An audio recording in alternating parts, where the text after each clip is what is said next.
Hey, this is Frank Cassese with Beatrice Cop. I want to talk to you guys about the Bryan Kohberger murder.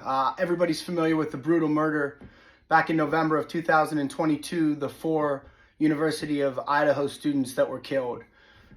Since then, Bryan has been charged with 4 counts of murder in the first degree, I believe 1 count of burglary. So today, which is approximately, a little over 2 years later, his lawyers have recently had a suppression hearing. My understanding was the hearing was held over 2 days. So what's a suppression hearing? They file a motion to suppress evidence, and usually the basis of it is that the government violated the Fourth Amendment, which is there was an unreasonable search or seizure.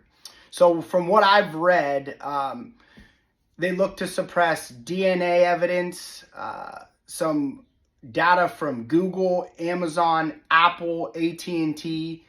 I'm not sure exactly what all the basis of the suppression was, but I do know I read that they were making an argument that there was a reasonable expectation of privacy in DNA left at the scene. So apparently, Bryan Kohberger's DNA is on a sheath that was the cover for a knife that was found under one of the victims' bodies, I believe.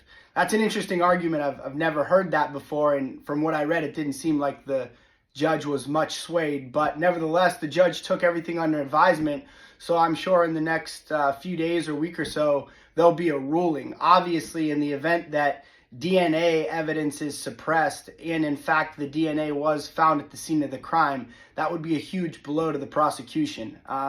In the event that DNA evidence stands and Kohberger's DNA is at the scene of the crime, that's a huge blow to the defense. So we'll see what happens.